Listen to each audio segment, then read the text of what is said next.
I knew I could count on you, Seattle. This is the city that made Shell Oil blink. This is the city that was the first to elect Democratic Socialists before it was cool.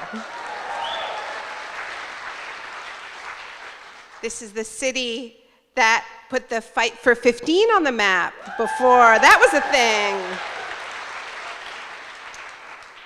And I believe that this is the city that's going to lead the country by introducing a truly transformational, intersectional, justice-based, frontline-led Green New Deal.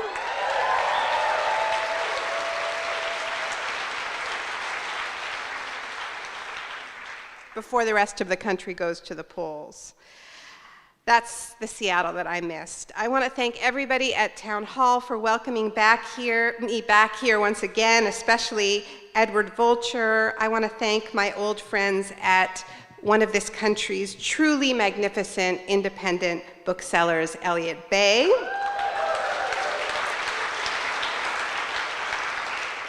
And I want us all to send some love to the groups that have tables outside set up, and I hope that you will all make some time to stop by, sign up, pick up some information.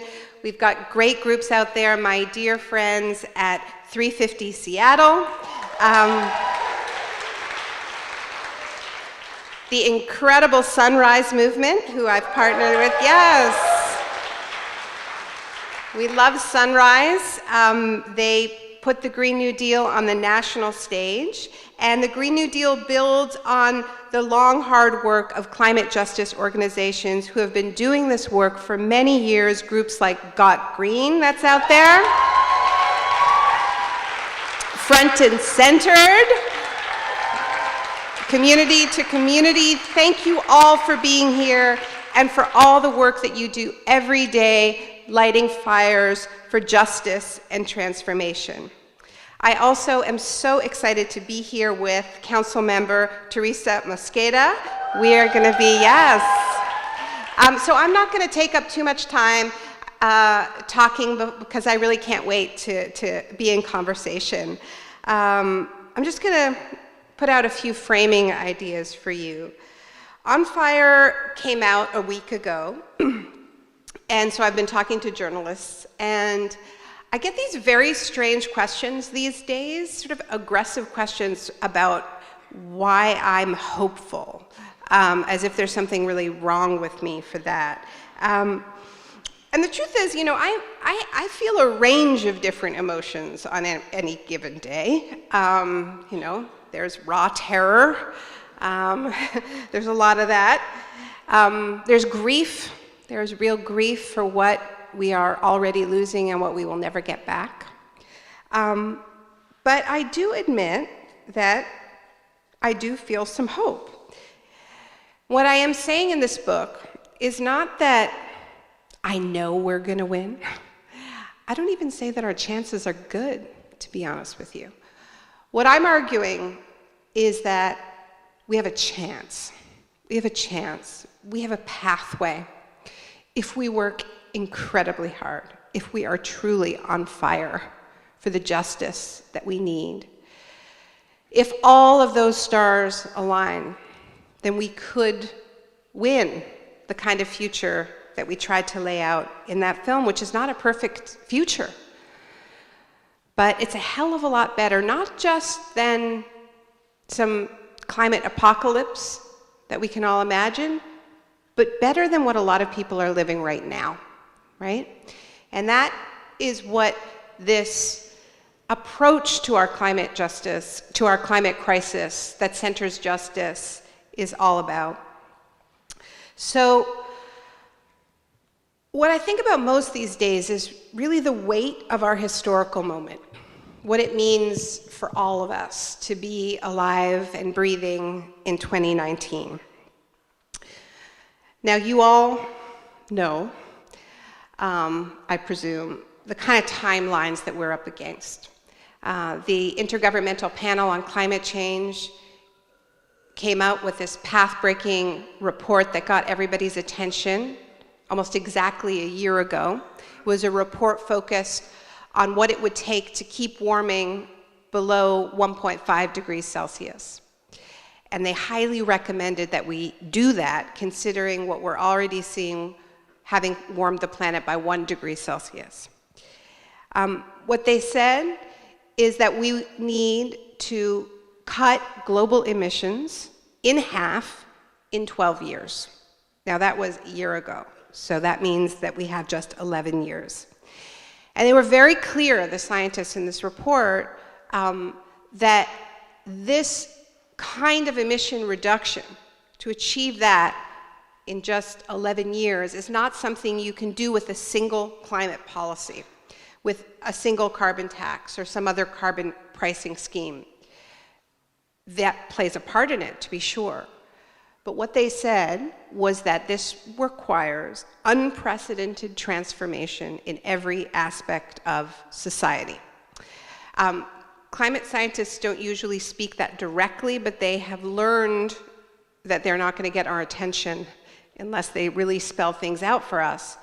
So unprecedented transformation in buildings, agriculture, energy, transportation, and so on within this very short window. And when you hear, 11 years, 12 years, there's something like the mind wants to believe that we can start in 11 years. So it's always worth underlining that they say we have to have gotten it done in 11 years, right? The transformation done. And those are global targets, which means that in wealthy countries like the United States, which is the world's largest historical emitter of greenhouse gases, there we have to do more. We have to move faster to make some atmospheric space for the countries that have only just begun to emit carbon on an industrial scale. So if every ounce of our energy was focused on this kind of transformation of the bones of our society, it would be really hard to pull off. A truly epic task, but possible, they stress. But here's the part of our historical moment that is truly terrifying. That at this very moment, when we have this tight and unyielding deadline, the men who are rising to the highest office in country after country are not just failing to embrace this transformational agenda, not just failing to douse the flames of climate disruption, but they are active planetary arsonists. They are burning the planet with glee. Trump, and too many examples of his ravaging of environmental laws to mention here, his cracking open of public lands, oceans, the Arctic, to limitless drilling, his eyeing of Greenland for its oil and gas reserves beneath the melting ice. And then there's Bolsonaro, his buddy, who told the UN that the Amazon isn't actually burning. Not on fire at all. Business as usual. A lot of these buddies of Trump's are in the US right now for the UN General Assembly. There's Scott Morrison, another friend from Australia, Prime Minister of Australia. This guy, when he was Natural Resources Minister, came to Parliament with a huge hunk of coal and just caressed it and told people not to be afraid of it as a rationale for why he believed they should dig the world's largest coal mine, the Adani mine. And then there's Modi. Howdy Modi, right? He had the big rally. Also, an enthusiastic ravager of the natural world, Duterte, another one. These strong men are rising in this moment, and they have a sort of a common MO. If you look at what they're doing, if you look at the way they attack the press, at the way they use technology, the way they wage war on the very idea of objective truth, right? All of them have this formula of identifying an in-group in their countries, a circle of the protected, right? In this country, it's the MAGA crowd, it is the white, the wealthy, the so-called real Americans that are invoked. But it's, for Modi, he has his in-group, the real Indians who are Hindu, not the Muslims, millions of whom are being stripped of citizenship, not people in Kashmir. The point is, when you are inside the fire, as people are in the United States, we can think that it's only this country, but it isn't only this country. This is a global fire that is happening. And these tactics of defining the in and then the out groups, right? Inside the country and also on the border. So the other is the threat, right? The other is the terrorists, the disease, the invader. We have these two different kinds of fires, the climate disruptions, the very literal fires, and you know a lot about that here in Seattle because you've had a few summers in a row, not this past summer, but the one before and the one before that, where you were choked by smoke as we were in Canada across the border. In this book I write, I have a chapter called Summer of Smoke about that summer of 2017 when the sun was that little red dot in the sky and children with asthma were suffering and elderly people were suffering respiratory illnesses, and we started to think of our summers as seasons of smoke. So we have these very literal fires, and we have these political fires that are also raging out of control, that are also spreading hatred, supremacist logics from country to country. And I guess what I'm saying to you is it's not a coincidence. It's not a coincidence that at this moment where the climate crisis moves from being this future threat that we talked about off in the distance to being something that we are living here. But of course, we have it relatively easy compared to people in Mozambique, the Bahamas, Somalia. 7 million people were internally displaced in the first 6 months of 2019. People are already, millions and millions of people are on the move directly because of climate change, or because climate acts as an accelerant for armed conflict, another factor that is turning people against each other. I don't think it's a coincidence that as climate change becomes this lived reality, whether people claim to deny it or not, I don't believe that most people who claim they deny climate change really believe that our world isn't changing. I know Trump knows it's changing because he's had to modify his golf courses to deal with sea level rise. They just think they're going to be all right. So I don't think it's a coincidence that as the climate fires rage, these fires of hatred are also raging, and these strongmen figures come to power promising to build walls, concentration camps, waging war on their political opponents. And all of this, as people are attacking each other, leaves them free to get on with that real business at hand, the plundering of the last protected wilderness on this planet, from the Amazon to the Arctic, which of course further fuels those planetary fires, the droughts and the superstorms and the floods, the fires that force millions to flee their arid lands, and which intensify armed conflict, which forces more people to move.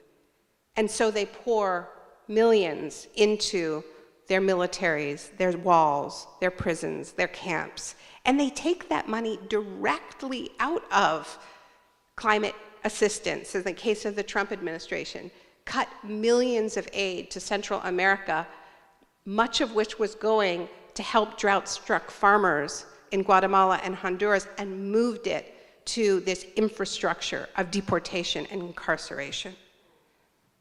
These fires are connected. So I feel the weight of our historical moment. I feel it every minute of the day, but I do not feel hopeless. And that is because we do not live in a time of just 2 fires. We live in a time of 3 fires. There is a 3rd fire, and it is our fire.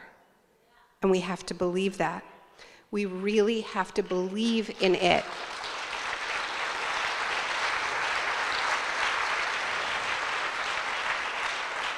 We have to believe in it, and we have to not be afraid to unleash it.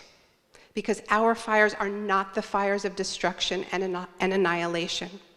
They are the fires of creation, of cleansing, of reparation.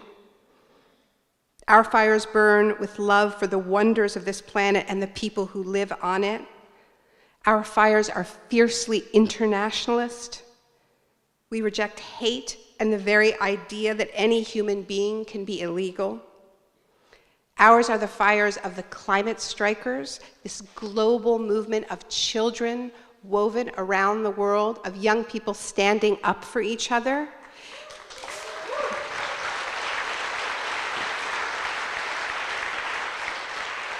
And on Monday, they organized the largest climate protest in the history of this planet, 4 million people on one day, and it's not over yet. Ours are the fires of the indigenous rights movements, putting bodies on the line as they have always done to stop new oil and gas pipelines on both sides of the border in the Pacific Northwest.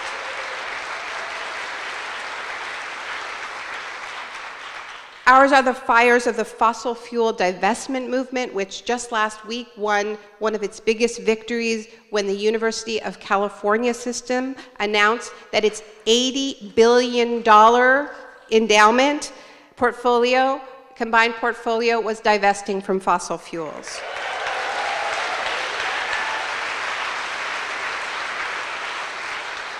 And ours are the fires of the climate justice movement that worked for so long and so hard to lay the foundations for what is now called the Green New Deal. Ours are the fires of the Sunrise Movement, this young organization which takes its name from that ball of life-creating fire in the sky, that when the Democrats won the midterms, didn't waste time with congratulations and occupied the office of Nancy Pelosi and demanded a Green New Deal. And since then, we have seen the political map completely redrawn. We have the majority of the contenders to lead the Democratic Party all pledging their allegiance to the Green New Deal, swearing not to take fossil fuel money, not all of them, but almost all of them. This is a huge shift in only a matter of months. Ours are also the fires of Amazon workers for climate justice here in Seattle. This extraordinary development, this movement that has taken on the richest man on the planet, the man who stole the name of our most critical rainforest to build a company based on cardboard boxes, and they have him on the run. Because of their pressure and their courage in joining the climate strike, Amazon vowed last week to have net zero carbon emissions by 2040, to power its facilities and operations with 100% renewable energy by 2030, and buy 100,000 electric delivery vans, which is pretty amazing. But to their enormous credit, the Amazon workers did not just say great, they said that's a nice start, went on strike anyway, and are pushing for not net zero, but actual zero emissions by 2030. And to get Amazon to not fund politicians who deny climate change, and not to do business with oil and gas companies. And if they could also keep Amazon from flooding Seattle City Council elections with their dirty money, that would be awesome too.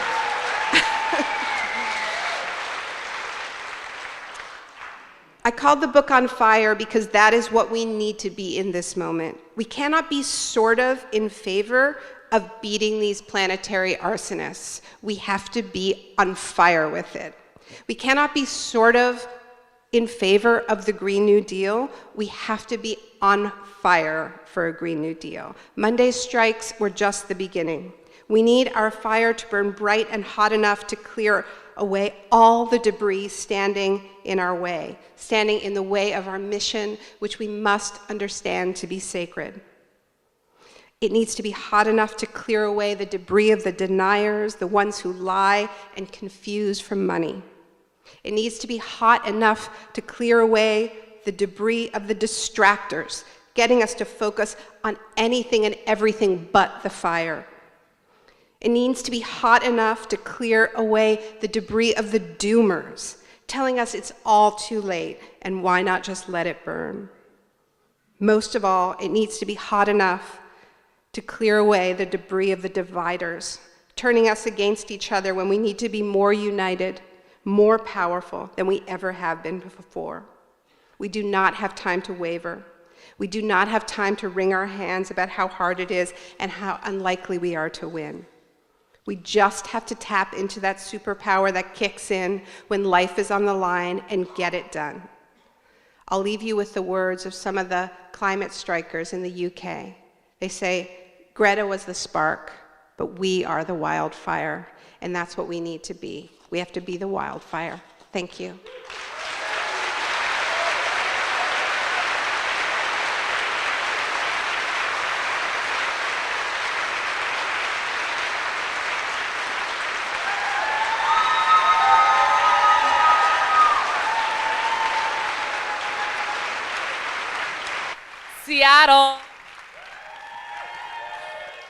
Seattle, are we lucky or what? Welcome back to Seattle, Naomi Klein, award-winning author, called the most influential figure on the American left and the godmother of the Green New Deal. Give it up one more time for Naomi Klein.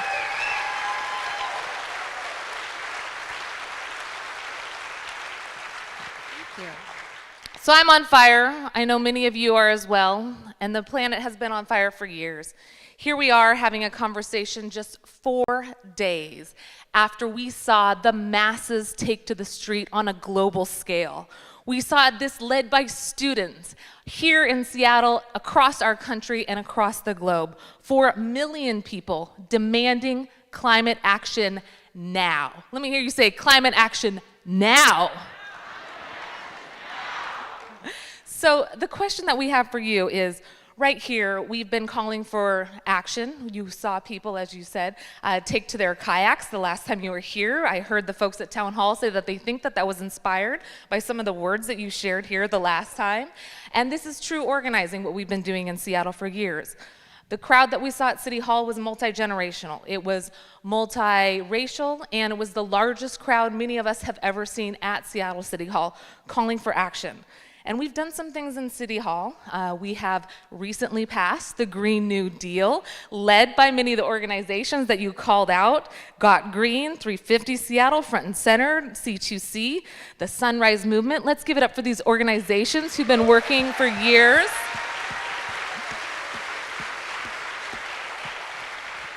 And this comes just a few years after you saw the most diverse coalition come together for a statewide initiative, Initiative 1631, which would have called for immediate action. Thanks to all of you for working on that. A diverse group of environmentalists, urbanists, indigenous folks, labor unions. And here we are, and we know you have warned us against dangerous incrementalism.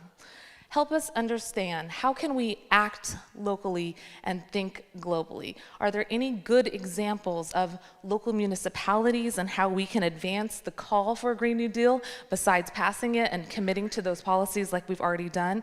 And more importantly, what are your words of advice for how we can build that power to fuse the flames that you talked about that we need to take on the global effort? Yeah.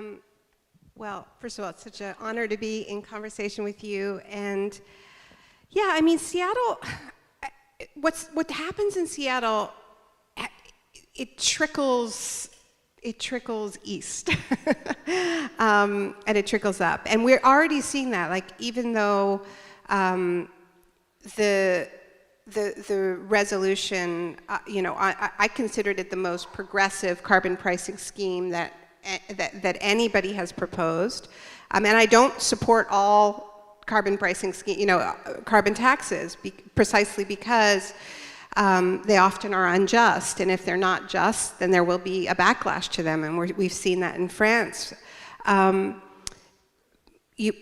We have a huge problem with money in politics, but even though that was defeated, it still has had a huge impact in the kinds of federal proposals that we're seeing from different candidates. Like what you've done in Washington State, what you've done in Seattle is already reshaping the national debate.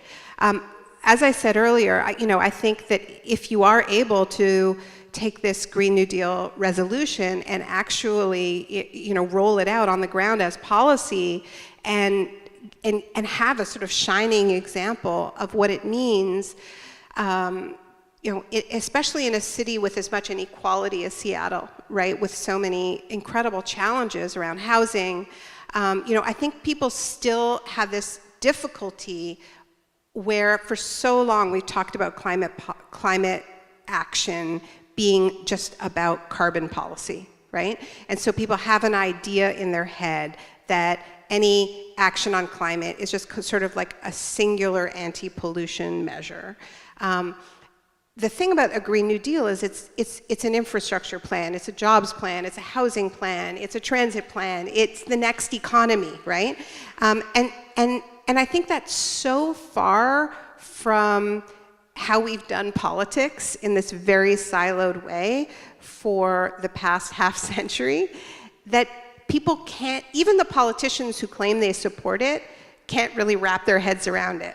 So, you hear some of the champions of the Green New Deal running to lead the Democratic Party will still sort of list it as a laundry list, right? And it's sort of like Medicare for all, Green New Deal, and it's like, well, actually it's sort of the container. Like, it has Medicare for all in it.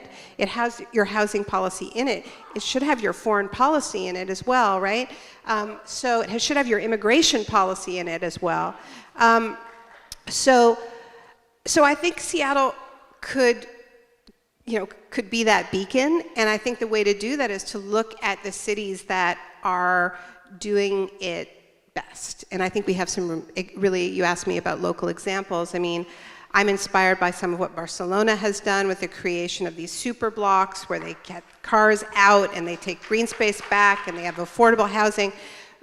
Paris, the mayor of Paris, has done some really interesting work with green, affordable housing, low-cost housing in the center of Paris, as opposed to just constantly pushing low-income people to the outskirts of the city. We have European cities that have made transit free. If you want people to use transit, make it free. So that might be a big ask with current funding models. But I think we need to take these sort of best examples, weave them together. Some of the best examples of climate justice come from indigenous communities that are, have been ravaged by extraction and are bringing renewable energy to their communities, owned and controlled. My friend Melina Lebucan Massimo, who is Cree, and she's been part of, she's Lubicon Cree, and her community has just been ravaged by tar sands extraction. She brought an incredible solar project to her community. There's a project that's going on now in Standing Rock, so we need to lift this up. But what I think needs to happen now in terms of building power is I think we need these sort of local examples where we get like living examples of what a Green New Deal looks like. But I also think we need sectoral organizing where, I'm living in the States now, but when I was in Canada, we started this group called The LEAP. It was based on the LEAP manifesto. Some of you know about it. It's sort of like a proto-Green New Deal. We started working with the Postal Workers Union on what it would mean to take these principles and apply it to the post office, because they were facing all kinds of pressures, privatization and so on. But instead of just saying don't do that, they said let's reinvent the post office. So they came up with this incredible plan for electric charging stations outside of every post office, solar panels on every roof, a domestically made electric vehicle fleet. More than that, they said, well, maybe we don't just deliver the mail. Maybe we also are delivering locally grown produce and checking in on the elderly. And we're doing postal banking, so maybe we're lending to communities to do community-controlled renewable energy. I think we should be doing this in education, health, tech, right? We need to make this vision specific to every single sector. And that's why I'm super excited about what's going on in tech. The Amazon workers they started, it's now spread to Microsoft, to Google. We're starting to see tech workers coming together and say, this is what we think our sector should be, right? And organizing and building power in a way that is unprecedented in that sector. So I think that's how we build power. We localize it in localities, but also in sectors, and we get very specific. That sounds fascinating. I'm so excited. Just last month, we had an article talking about how we wanted to mirror what was happening in Barcelona with these super blocks. So, folks, there's something on the horizon. Looking forward to moving forward, and you heard it right here. That's a Green New Deal element. But let's talk about why that hasn't happened yet. We have some good examples of where we've seen progress. We have, obviously, incremental change that has happened little by little, and we run the risk of people patting themselves on the back, checking the box, walking away. What is it about the power dynamics, the challenge to our political system and frankly our economic system that you would like to sort of extrapolate from your book? I think one of the things that you've constantly talked about is how at the center of the fight that we have to have, it's really a fight against capitalism. And so as we think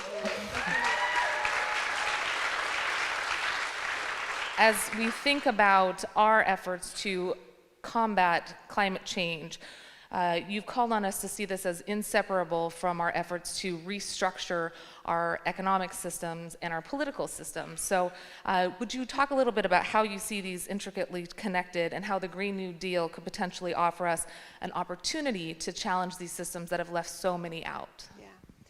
Yeah, so I mean, I've been making this argument for a while, and this is sort of the central thesis of This Changes Everything, is that if we want to understand why we have talked so much and done so little when it comes to the climate crisis. I mean, emissions are still going up, even as we talk and talk and talk.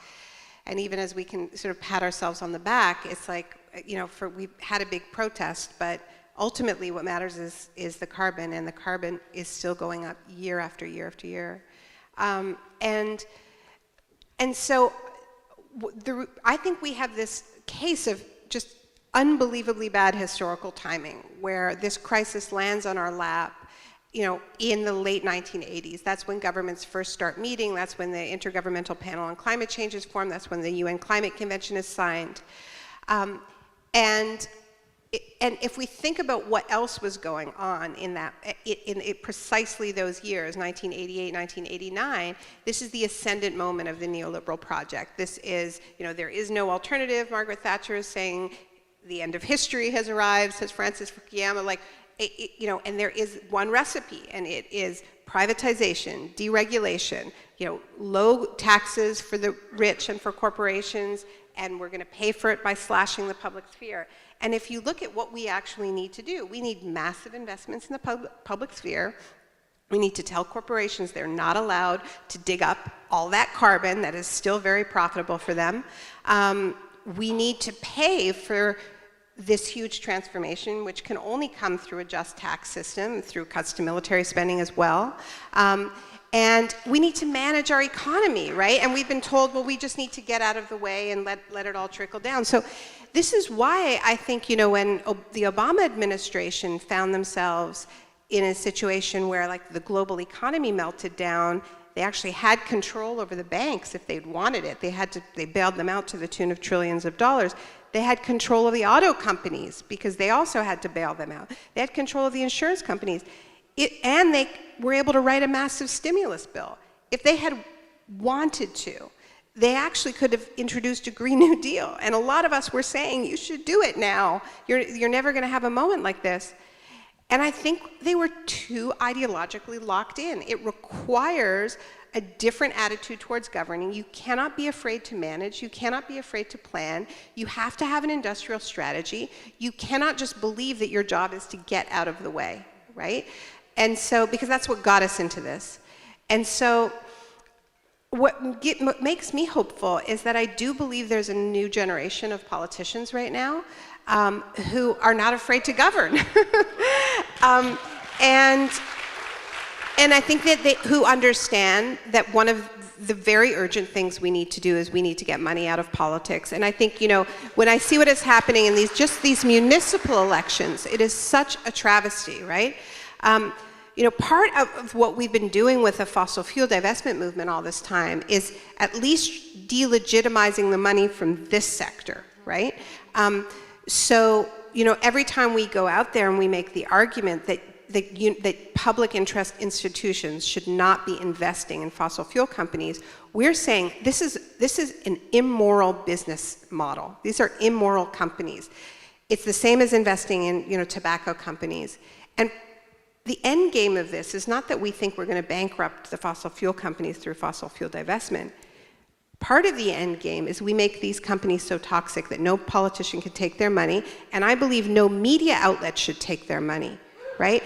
Like in the same way that we don't have, tobacco ads on television, we should not have fossil fuel ads on television, and then they wouldn't be able to pollute our democracies in the way they have in Washington State. So this is part of it. But we do ultimately, we have a structural crisis that goes beyond neoliberalism. And, it is about exactly what Greta Thunberg said at the United Nations a couple days ago. She said that you're telling fairy tales of endless growth. And it is a fairy tale. It's actually a nightmare. It's not a fairy tale. There are parts of our society, of our economy that we can expand, that are low carbon. When you and I were talking about this, the work of care is low carbon. Art is low carbon. Like, let's plan the parts of our economy where we can have abundance, where we can have, and these happens to be some of the parts of our societies that improve quality of life, and all the research shows it. But we can't have limitless disposable consumption, right? There are limits to how green technology can be if we're addicted to technology in everything we do, right? Like, there are going to be things that we have to scale back and change, and we have to be honest about that. And that's where I think we really are talking about a different kind of economy. We are talking about something that is not capitalism, yeah. Mm-hmm. Eco-socialism, maybe. Eco-feminist socialism?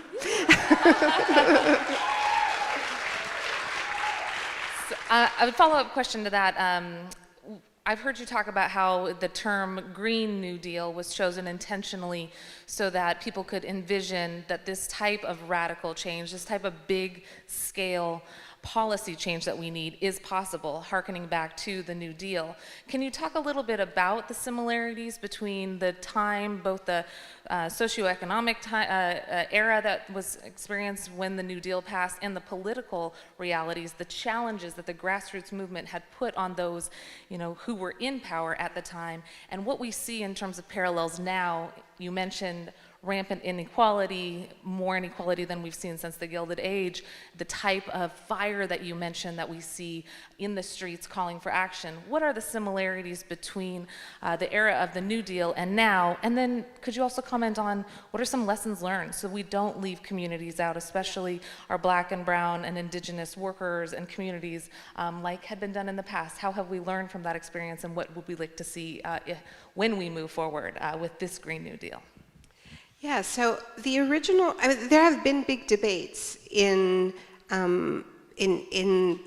different climate movements about whether or not we should even invoke the original New Deal, because there were so many people left out, right? Many African American workers were left out. Domestic workers were left out. Agricultural workers were left out. The most vulnerable workers were left out, overwhelmingly workers of color and women. And there was also systemic discrimination because it was introduced during Jim Crow. So in the southern states, there was rampant discrimination in the allocation of relief, like which families got relief and which families didn't. African American families were discriminated against, Mexican families were discriminated against. So an argument could be made that we should just throw out the whole thing because these are not little flaws, it's big. In the text of the resolution that Congresswoman Alexandria Ocasio-Cortez and Senator Ed Markey drafted, it's very specific about this is not an attempt not just to not repeat the exclusions, but actually repair the systemic injustices left behind in part by those exclusions, right? So there's a lot of language about, yes, it's core, it's absolutely core, that we need a Green New Deal that is for everyone, and that is a reparative, that is, that if we are going to change everything about how we live, and that is what we need to do, then why wouldn't we seize that opportunity to build a radically fair society at the same time and redress the wounds that date back to the founding of our country? I mean, that to me is what this moment is about. And what's amazing to me is I still hear from sort of narrow climate folks, saying like, why are you making it more complicated? Climate action is hard enough. Why are you weighing it down with all this racial justice and gender justice and economic justice? Can't we just save the planet and then we'll worry about all that? And the thing that these guys, and they literally are all guys, do not understand is like the people who are going to fight for this are the people who have the most to gain from it, right?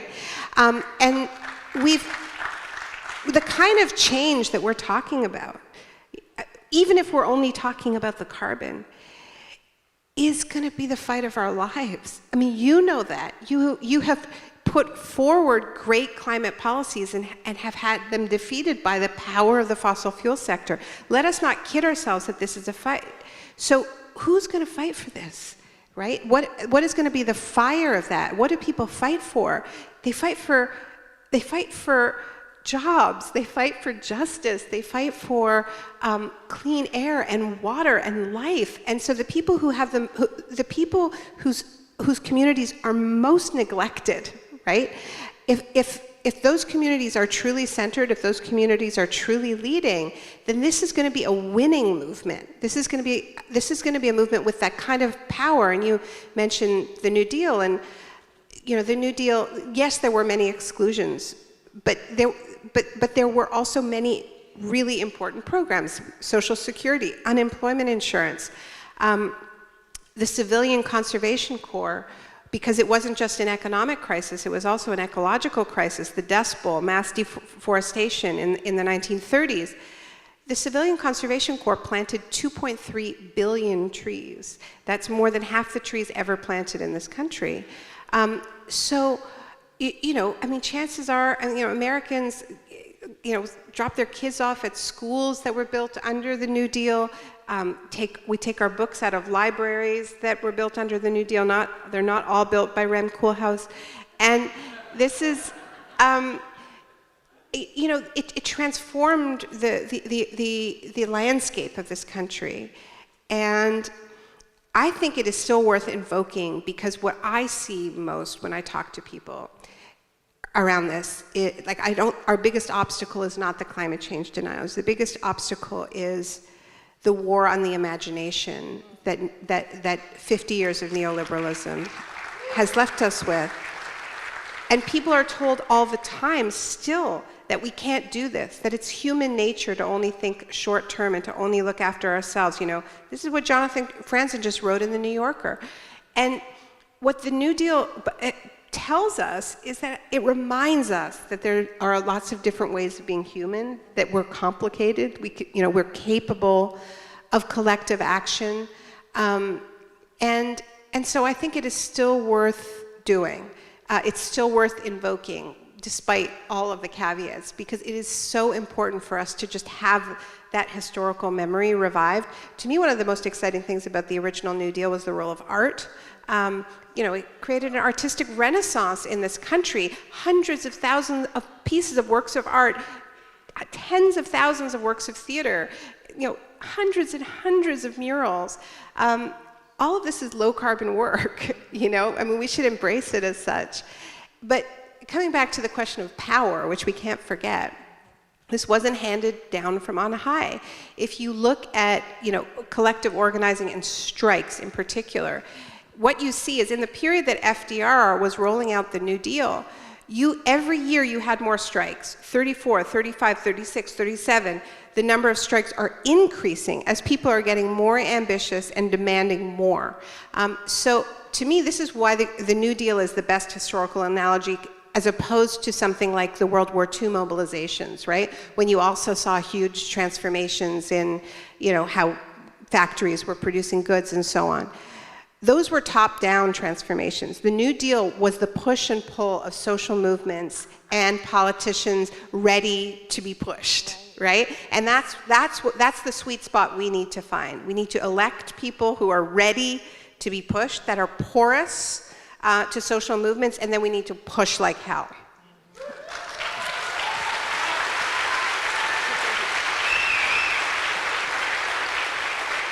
I really appreciate that context. I absolutely agree with you that it's worth invoking, and you've talked about this a little bit. One of the other reasons that you talk about in your book that it's worth invoking is the role that it provides workers with worker stability, the income inequality that we have now, the need for good, stable jobs, the need for good union jobs is something that you call out in the Green New Deal as we're covering it and discussing it. And in Seattle, it wouldn't be Seattle if we didn't talk about our labor roots and our proud labor history, our desire not just to make sure that everybody has a good job, but that they have a union job and that everyone has the right to collectively bargain, because all work has dignity and all workers deserve respect.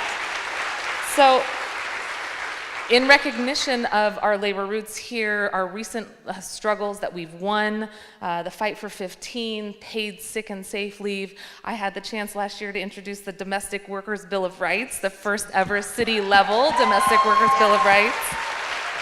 And I love how you talk about that being a workforce development angle, being how we get more people into low carbon jobs. I think that's fascinating. Would love to hear more about that.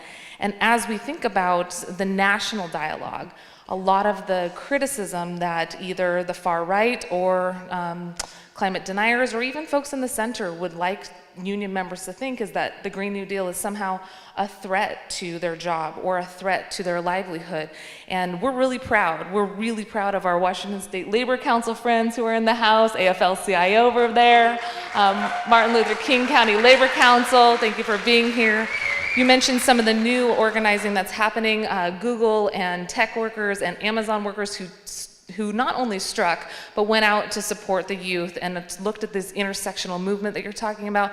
So the ways in which we're trying to lift up non-organized sectors, including for our app-based drivers, we got a lot of work to do here. And at the same time, our organized sector grew by a full percentage point last year, 19.8% union density in Washington State. At the national level, though, we saw it decline yet again. And so how can we have both a local conversation around how the Green New Deal could infuse opportunities for organizing, for good living wage jobs, for union jobs, and also combat this false narrative that it will take down union work or somehow harm the livelihoods of folks? How can we change that narrative and create this powerful coalition between environmentalist union members, community, that we really need to take on this fire? Yeah. I mean, it's a great question. It's one of our toughest struggles. I think that the AOC Markey resolution is really strong in that it talks about wage and benefit guarantees for workers who are transitioning from one sector to another, because I think there is a bad history, if we're honest, in the environmental movement, really treating all jobs as interchangeable, right? So it's like, oh yeah, you're going to lose your high carbon job, but here there's like lots more work, jobs in, wind and solar and not paying attention to the fact that many of them are non-union jobs, paying like $13 an hour, precarious jobs, not fighting figures like Elon Musk, who is a union buster, is opening auto plants where, he's offering workers, I don't know, what was it, like a roller coaster instead of a union, or, but the climate justice movement, we have to be fighting for labor rights. We have to be showing up for workers, including UAW right now, when workers are fighting for their jobs in these sectors. And we also need creative solutions. Like in Canada right now, there's an auto plant that's being shut down, and there's a proposal for it to be taken over by its workers, turned into a cooperative, and make electric vehicles, So we need creative alliances. We need to show up for each other, because I think there's been enough mistakes made that even when it says very clearly in all the Green New Deal, language, it's union jobs, benefit and salary guarantees, democratic participation in retraining programs, that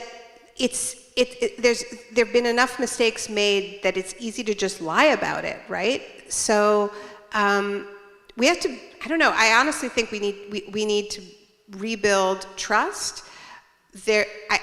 I know that the Green Movement has made mistakes. I also think we need to hold labor leadership accountable when they are acting in the interest of their bosses and not in the interest of their workers.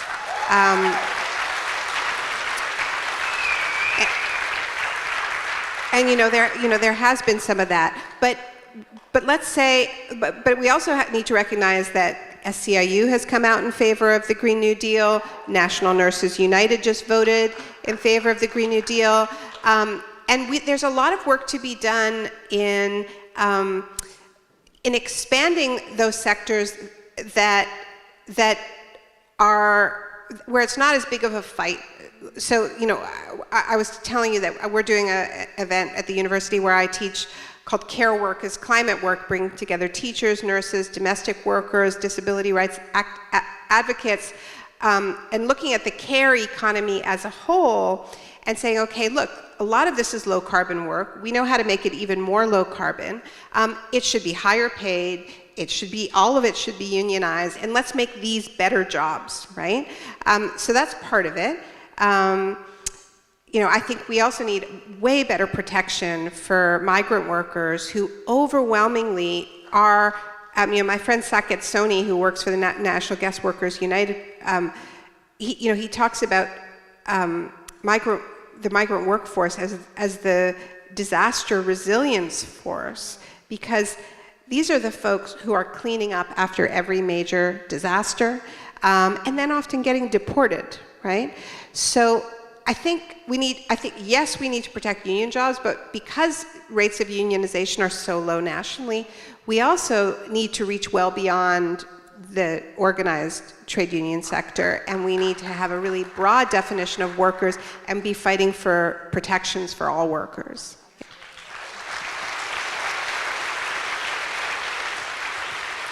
And I've heard you talk about the term climate apartheid, the individuals who are either doing the cleanup after disasters, or, for example, you mentioned the smoke that we saw here in Washington State and how farm workers had to go out and still do the farm work in those conditions. And you spoke on Democracy Now! About how those individuals were just, sent home with zero assistance and help, and it was like they were a commodity instead of an actual human. You've long written about how the global South has been the people who've suffered the most under climate change, and also individuals from communities of color and low-wage workers being the ones who suffer the most under climate change. Those who've done the least to create climate change are suffering the most from somebody else's crimes and perpetuation of extreme carbon emissions and perpetuating climate change. So as we think about the equity element that you just raised, the need to make sure that workers from communities of color, our frontline and fence line communities are really centered in this. And as we think about how we pull together this coalition and make sure that Black and brown and indigenous and low-income folks who are living in distressed regions or being forced to move out of their cities or their farmlands into larger cities like this, we have an opportunity to challenge the status quo, bring in these folks and make sure that they're at the center of our movement. And as we do so, we have to recognize we're up against huge battles. You talked about the large coalition that can be formed when we don't exclude people, the folks who've been the most impacted by this, being at the center, being the ones who will fight this. And one of the things that you say we have to fight is eco-fascism and climate barbarism. Help us understand what those terms are and what we're up against as we build this inclusive coalition of environmentalists, communities of color, workers, broadly speaking, and unions. Yeah. All right, well, that's a big question. I think what we're seeing, and this is what I was saying in my opening remarks, I think what we're seeing on the borders, and here I'm not only talking about the US southern border, but what is happening in Europe, where thousands upon thousands of people have been left to drown in the Mediterranean, where it has been made illegal to rescue people who are drowning, where Italy was not letting boats filled with migrants dock in their ports, and instead had offshored the patrolling of the seas to what they call the Libyan Air Force, the Libyan Coast Guard, which is a bit of a joke because these are warlords and they take migrants to concentration camps in Libya where rape and torture is rampant. And I think if we look at what the Trump administration has done, there's a really clear pattern. First of all, one of the first things they did is they have attacked people who have temporary protected status, TPS, right? Haitians, Salvadorans.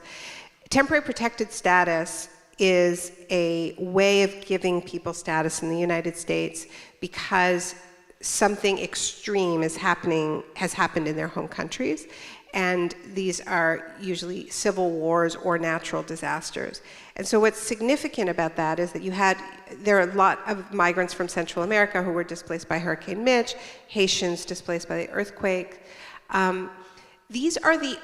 Because climate migrants are not recognized under international law, TPS is the only way that somebody who has been displaced by a natural disaster can get status in the United States. And one of the very first things the Trump administration did was attack TPS. And so if you look what happened in the Bahamas, right, where I'm sure people saw those horrible videos of people from the Bahamas being refused entry to the United States. They had to get off boats. And they've made it very clear they're not going to give them temporary protected status, right? So at the same time as you have cuts of hundreds of millions of dollars in aid, you have a tax on temporary protected status, which is the only way that people impacted by natural disasters have been able to get status in the United States. And now what the US is trying to do is get countries like El Salvador to detain migrants and build camps. So they're trying to offshore it, right? Even though there's no ocean. This is what the European Union has done. They've offshored it to Libya. Australia has offshored it to these islands, Nauru and Manus, where you have these island detention camps. So the idea is to keep people from ever getting to your country because you turn other countries into prisons, okay? This is happening globally. And this is what I think climate apartheid looks like. This is what I'm calling climate barbarism. I'm not saying everybody who's moving is moving because of climate change, but what I am saying is that our countries are aware that we are entering or we are in an era of mass human mobility because large parts of the southern hemisphere are being made uninhabitable. And this is how they are proposing to deal with it. I think this should be understood as climate change adaptation. It's just not the kind of climate change adaptation that we want. what terrifies me about the era that we are in, it's not just the weather, it's how the weather intersects with brutal economic and political systems that rank human life based on race, based on income, and deems certain people disposable. We already do that. There are already millions of people incarcerated. Already so many people are having their lives ranked and disposed of. But what we're talking about is this happening on an unfathomable scale. And so, what I think we're talking about here is what kind of humans we're going to be as we enter the age of climate disruption. And there's really two imperatives. One of them is we need to do everything possible to keep warming as low as we possibly can. And that's really, really hard. And that's what we've been talking about. But the other thing we need to do is we need to hold on to our humanity as the shocks come. And we need to build societies that value care, that value solidarity. We have to weave that into the kinds of societies we build. And this is why, something like healthcare is not an add-on to the Green New Deal. Like, what we see, in Puerto Rico after Maria, right? Like what killed thousands of people was not the storm. What killed thousands of people was having a completely collapsed infrastructure, including healthcare infrastructure, so that, when the electricity goes down, but it wasn't, the whole thing collapsed. And this is the legacy of decades of austerity and colonial economic relationships, right?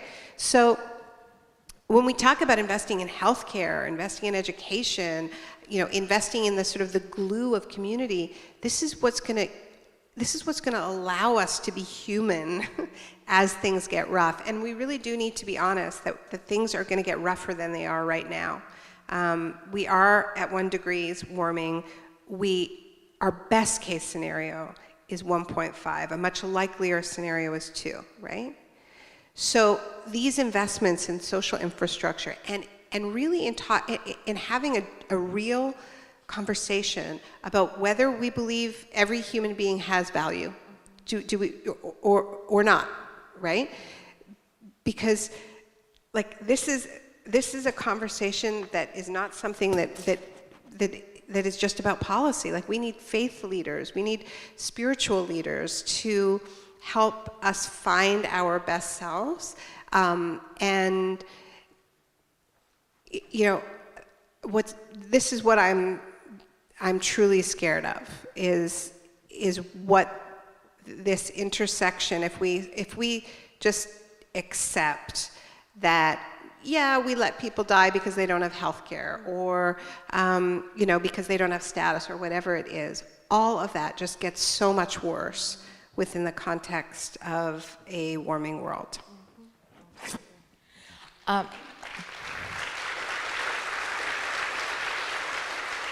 Just a quick follow-up, and then I have one more question, and I'd love to have the folks from the audience questions queued up. But you did mention that this was not something that happened overnight. There was decades of neglect, inaction, and intentional policies that were imposed from the US, I think, on other countries. Can you talk a little bit, just as a precursor, because I think sometimes we have historical amnesia, right? Mm-hmm. We think, oh my goodness, Trump is so terrible, and he is terrible.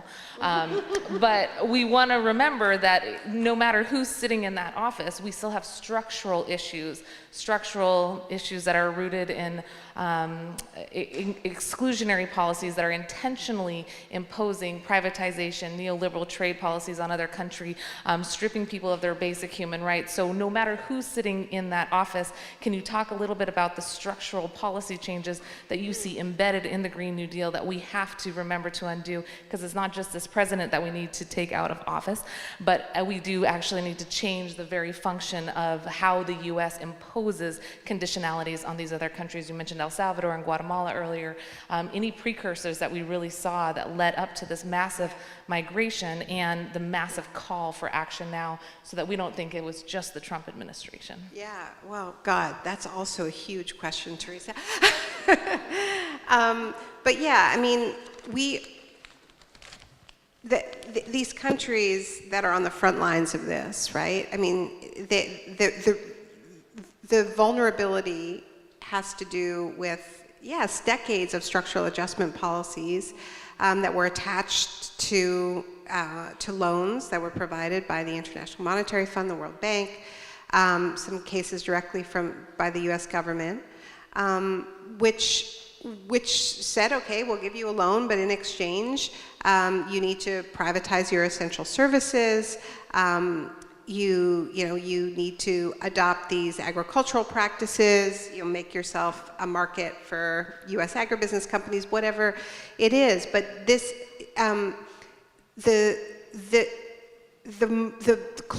closer you are to the edge, the more that, a couple years of drought means that you don't have any buffer. And that is, all of that is besides, direct military interference, like with Honduras, where a lot of people are coming from. I mean, the U.S. participated in a coup d'etat not so very long ago in Honduras, where, Hondurans elected a government that was introducing land reform.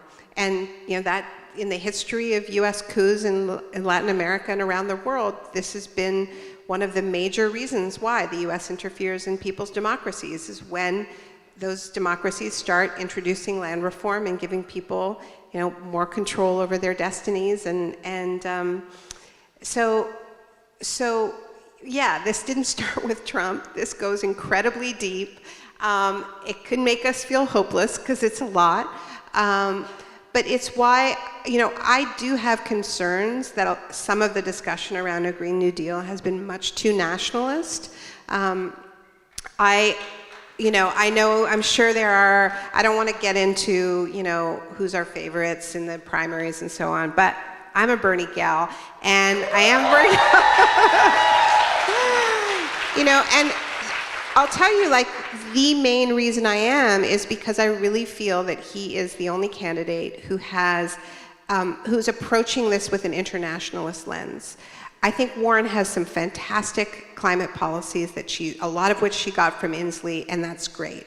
But she's talking, her green manufacturing plan is called, what is it called?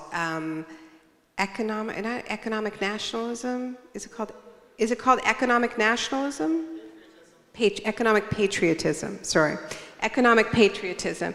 And what she's saying is, we're going to build a lot of green tech, and we're going to help the world by giving them our green tech, which actually sounds a lot like economic imperialism, because every country has a right to develop. And these relationships where the U.S. is, or Europe is the manufacturer of the finished goods, and they're just dumped on the global South, creates, it continues these relationships of dependency that we've seen for far too long.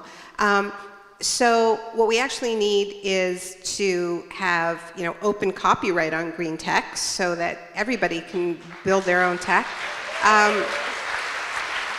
And we need direct aid, right? So, I mean, Bernie is talking about $200 billion in direct climate assistance to the global South. That is the scale that we need. And that is what's going to catalyze the change, right? Because what you hear from a lot of folks is like, we know we can't solve this on our own, right? This is an international crisis. And we have an international architecture around climate action for a reason. And that international architecture says that the countries that have been emitting the most longest have more responsibility to solve it, and also have to help those countries that are on the front line to deal with the impacts of climate change, to leapfrog to fossil fuels, and we need to help them keep their forests intact, right? So if we want these carbon sinks to stay standing, and we don't want governments to allow corporations to fell forests in order to dig up oil and gas, then it can't just be on them to sacrifice that revenue and not pull their people out of poverty. We need to help keep those forests intact, not with offsets, but with direct, no strings attached financing. Now, it's very tricky in terms of how we get this money out there because, it going directly to governments often doesn't work. We need to get it to communities. There are ways of doing this, but there's no way for the US to lead by example without actually paying up. I want to be very clear about this. I think the US can be a catalyst, but it can only be a catalyst if it is a true moral leadership. And that moral leadership means paying our climate debts. That means financing. That means offering asylum to climate refugees. It means completely reimagining our borders. And so those are, I would say, the really the two key factors. So I don't mean to piss off any Warren fans. I like her too.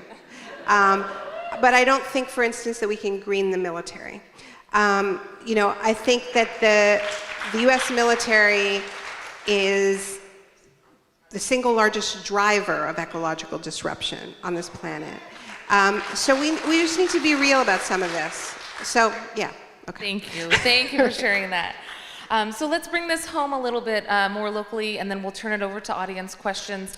You've written about in your recent book and in past books about how this climate instability is really pushing mass migration. You talked about it in your opening, and for folks who don't have the book yet, you gotta buy it. It's only been on the market for a week, so make sure you get one today. But as we see more people moving to areas in search of greater stability, we know here in the Pacific Northwest, people are going to continue to move to the Seattle region. We will have a relatively more stable climate compared to some of the other areas of the country and the world where we see rising sea levels, where we see flooding, where we see droughts, where we see deforestation and desertification. So we know people will come here. And we also have already seen record amounts of rain just in a 24-hour period. A few weeks ago, we had Snowmageddon. Earlier this year, we had 2 weeks of snow, and we hardly ever get snow. We have record heat, where we have cooling centers now. And frankly, as you mentioned, in 2017 and 2018, we had to beg for clean air facilities just so people could breathe clean air. And who's disproportionately affected, right? It's low-wage workers, it's communities of color, it's the folks who are living homeless outside, it's the disability community. For us in the Pacific Northwest, and specifically here in Seattle, we've seen about 1,000 people move to this region a week, and that's already occurring. They're coming here as economic refugees, looking for good jobs. They're coming here as climate refugees as well. I think that one of the challenges that we have is we have not been able to respond and build enough affordable housing. And when we do, we're often faced with some opposition from local groups and litigation, and I think past lack of political will to actually build the dense housing that we need, the transit options that we need, the mobility options that we need, and ironically, sometimes environmental tools that had the best of intentions are being used as ways to stop affordable housing and density. Help us break apart those silos, because when we call for additional housing and more density and more transit options, we should not be having those environmental tools used against us, because we know the consequences: sprawl, additional pollution. It's bad for the health of those folks commuting too.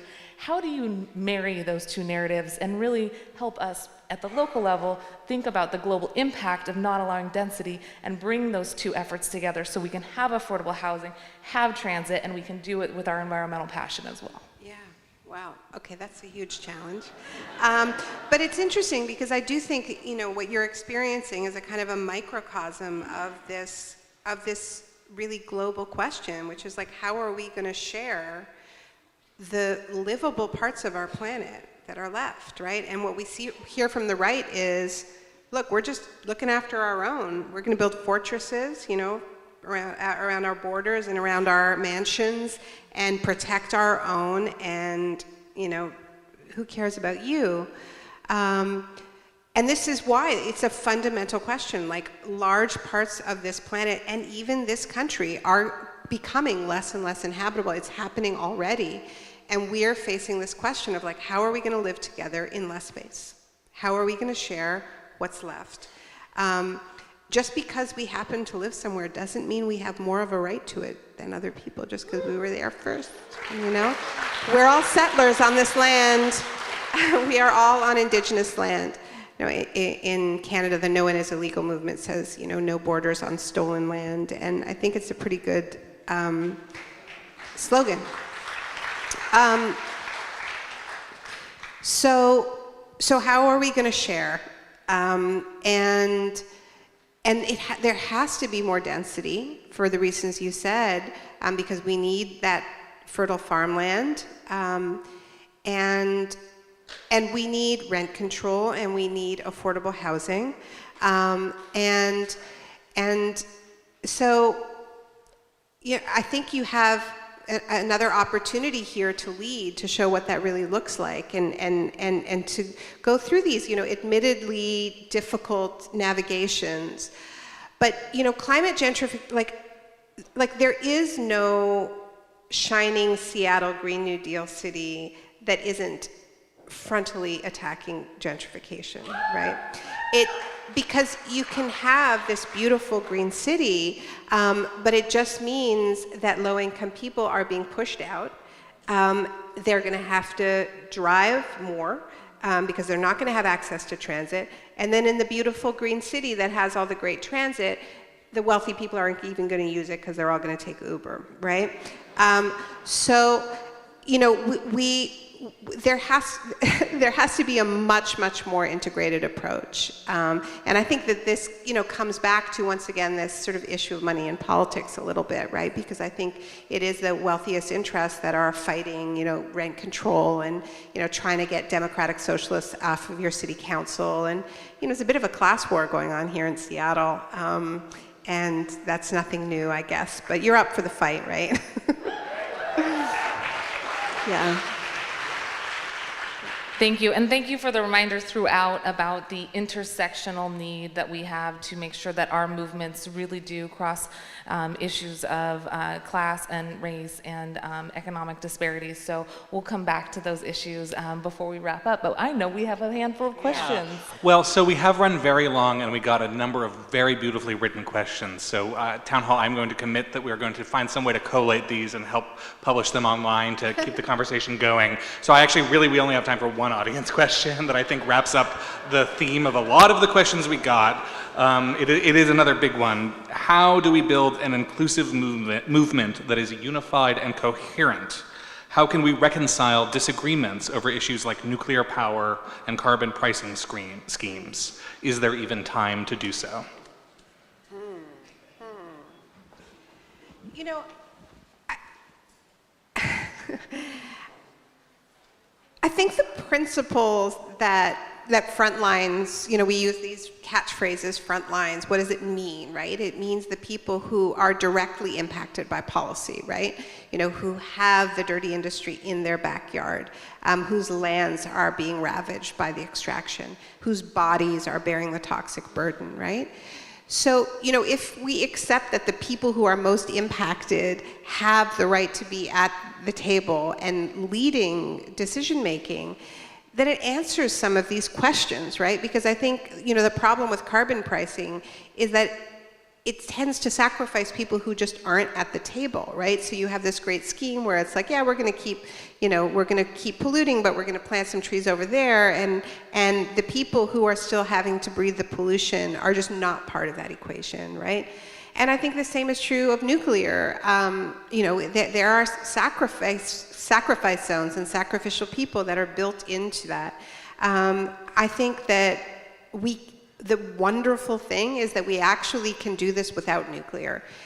We actually can, and I know there are huge disagreements, you know, I mean, I'm not, like, in terms of sequencing, I'm not saying, like, shut down nuclear plants right now, but in terms of building new nuclear plants, I don't understand why we would be doing that when it is more expensive, it takes longer, and is more unjust than renewable energy.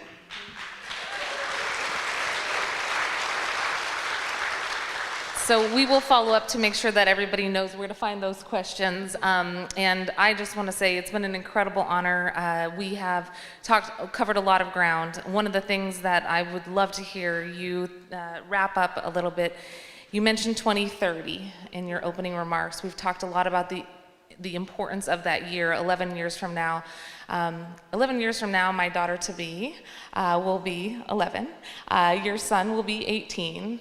As you think about what the world looks like and how we create actionable change, how will we measure success, and what will you have hoped to see as the video says, if we closed our eyes and we had the courage to imagine the action that we see there, what would the world look like for our kiddos and for everybody's kids and grandkids out there? Wow. All right, so we're going to do some mommy talk. But before we do that, I just want to say one thing, which is that before I had my son, I used to really feel kind of alienated in the environmental movement when people would always be talking about, like, we're doing it for our kids, and as a mother, I care about the future, and I would be like, you think I don't care about the future because I don't have a kid? I had my first kid when I was 42. So I really don't believe that just being mothers makes us like care more. Like, if anything, being a mother makes me have less time than my friends who don't have kids and are able to give it their all. So I cared a ton before I became a mom, and I know that you sure did too. And I want to send lots of love out to all the folks out there who don't have kids. And I know care deeply about this planet and this world, and I'm so grateful to you. So we don't have a monopoly on any of this stuff. And I know that some of my friends without kids just care so fiercely for all of our kids. So what I wish for our kids, your 11-year-old and my 18-year-old, is that, in 2030 they really have the wind at their backs, They really feel it and they're really living it. And it's not this sort of abstract conversation. It's just they know that it creates huge numbers of jobs because they see it all around them, and there are so many of these jobs that the idea that you need to build a wall or restrict immigration is ridiculous because we just have more work than we know what to do with.